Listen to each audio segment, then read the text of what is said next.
ಇದು ಮನೆನ KGF ಗುಹೆನ? ಪ್ರತಿ ಸತಿ ಟ್ರಿಪ್ ಹೋಗ್ಬೇಕಾದ್ರೆ ಪರವಾಗಿಲ್ಲ ಮನೆಗೆ ಬಂದ್ಬಿಟ್ಟು ವಾಪಸ್ ಕ್ಲೀನ್ ಮಾಡ್ತೀನಿ ಅಂತ ಅನ್ಕೊಳ್ತೀನಿ. ಅದು ಯಾವ ಧೈರ್ಯದ ಮೇಲೆ ಮಾಡ್ತೀನೋ ಯಾರೋ ಗೊತ್ತು. ಇನ್ಸ್ಟಾಗ್ರಾಮಲ್ಲಿ ನೋಡಿದ್ರೆ ಮಹಾರಾಣಿ ಥರ ಪೋಸ್ಟ್ ಮಾಡ್ತೀನಿ. ನಾನು ಆ್ಯಕ್ಚುಲ್ ಆಗಿರೋದು ಮನೆ ಕೆಲ್ಸದಮ್ಮ ಥರ. ಹಲೋ, ಹಾ ಪ್ರಿಯಾ, ಈಗ ಜಸ್ಟ್ 5 minutes ಮುಂಚೆನೆ ರೀಚ್ ಆದೆ. ನಿನ್ ಫೋನಲ್ಲಿ ಫೋಟೋಸ್ ಇದೆ ಅಲ್ಲ, ಅದನ್ನ ಕಳ್ಸು ಪ್ಲೀಸ್. ಈ ಅಮ್ಮ ಫೋಟೋ ಯಾವಾಗ ಕಳಿಸ್ತಾಳೋ? ನನ್ನ ಫೋನಲ್ಲೇ ತೆಗಿತೀನಿ ಅಂದರೆ ಬೇಡ ನನ್ನ ಹತ್ರ ಐಫೋನ್ ಇದೆ, ನನ್ನ ಫೋನಲ್ಲಿ ಚೆನ್ನಾಗಿ ಫೋಟೋಸ್ ಬರುತ್ತೆ ಅಂತಾಳೆ. ಯಾವಾಗ ಕಳಿಸ್ತಾಳೋ ಯಾರೋ ಗೊತ್ತು. ಫುಲ್ ಟ್ಯಾನ್ ಆಗೋಗ್ಬಿಟ್ಟಿದ್ದೀನಿ. ನೆಕ್ಸ್ಟ್ ಟೈಮ್ ಸನ್ಸ್ಕ್ರೀನ್ ಹಚ್ಕೊಳ್ಳೋದು ಮರ್ತೋಗಲ್ಲ.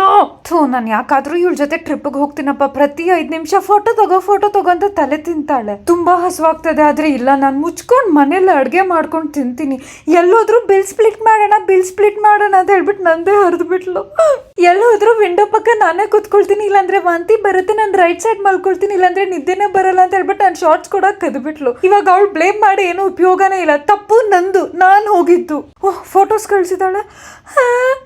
ಈ ಕಿತ್ತೋಗಿರೋ ಫೋಟೋಸ್ಗೋಸ್ಕರ ನಾನು 15,000 ಖರ್ಚು ಮಾಡಿ ಟ್ರಿಪ್ಪಿಗೆ ಹೋಗಿರೋದು. ದೇವ್ರೆ, ನ್ಯಾಯ ಎಲ್ಲಿದೆ?